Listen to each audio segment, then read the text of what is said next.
Ladies and gentlemen, welcome back to the show. This is episode 10 of Dr. Nick's Toy Time Machine. Today I'd like to talk about Wwe Magazine. As we all know, the last issue was in October, which had the Shield on it. Now, WWF Magazine has always been wrestling magazines in general. Before there was the internet, here's another one. Before there was the internet and social media, you had wrestling magazines that would tell you what kind of feuds were going on across the world. That would tell you what kind of merchandise was available. It would give you, It would give you in-depth interviews with certain wrestlers, posters, different stories. It was made to inform the wrestling fan of things that were going on that they necessarily couldn't find out on their own. Now, with the invention of the internet and message boards, Facebook, Twitter, Instagram, Vine, whatever, magazines unfortunately kind of went to the wayside and WWE started to lose money. It was unfortunate, but we all knew sooner or later it was going to happen. Now, I believe, I'm not really sure what the original wrestling magazine was. Pro Wrestling Illustrated, possibly. I have a lot of those over the years. WoW Magazine was also a big hit. WCW had their own magazine. ECW had their own magazine. Then, of course, WWF Magazine started in 1983. And at the time, it was known as Victory Magazine. They also made Raw Magazine. When they had the brand split, they had SmackDown Magazine. And, of course, you know, it would come with pictures and posters and different stories. To me, it was always fun to go to my local drugstore every month when I didn't have a subscription, and I would always, you know, be very excited every month to go down to the magazine aisle and pick up my wrestling magazine. And I did this for many years, and it was always a joy to me. And then after a while, I got a subscription, and they started coming in the mail on a regular basis. And then I kind of wavered for a couple years and didn't subscribe, but I still picked them up when I was out and about.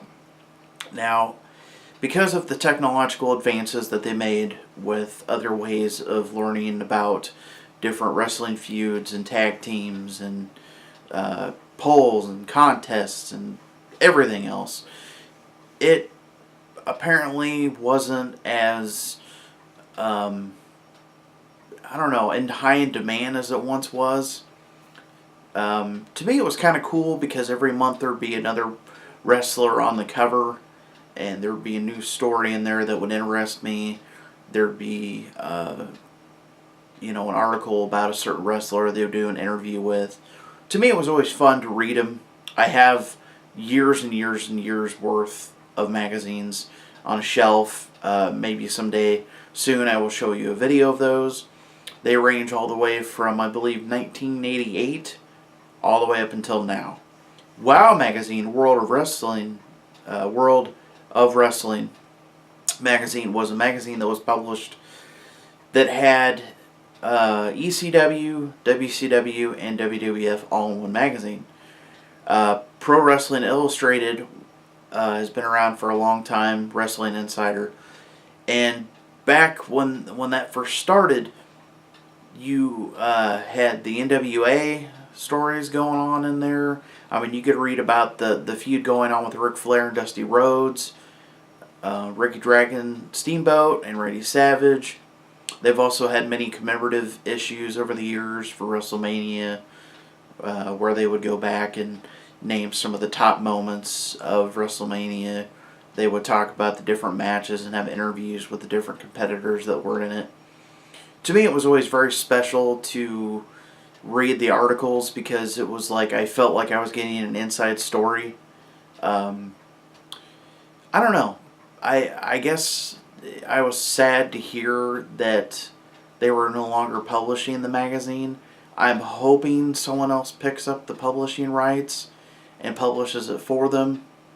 It's been since October, since the last issue, so I'm starting to lose hope on that. But before I end this episode, I'd like to show you a few of my issues, if you don't mind.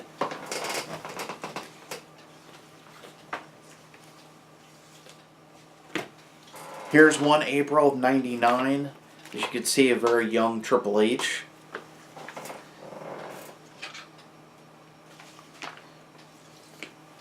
The Undertaker from June '99.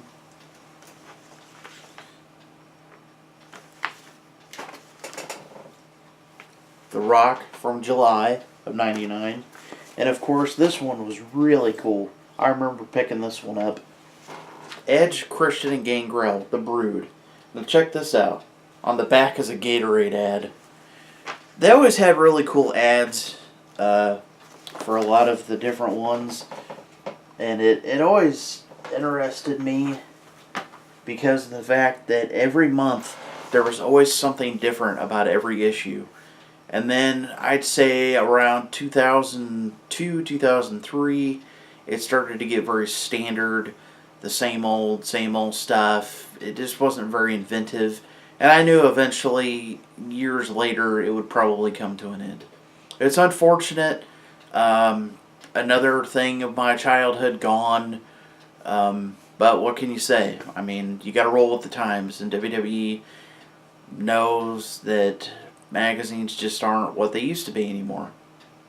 But that is all for us here at the studios. I hope you subscribe to the channel, like this video, follow me on Twitter, which is simply AWSOME85. That's my Twitter handle. Also, just watch the other episodes, tell your friends about the show, and I hope you have a good day.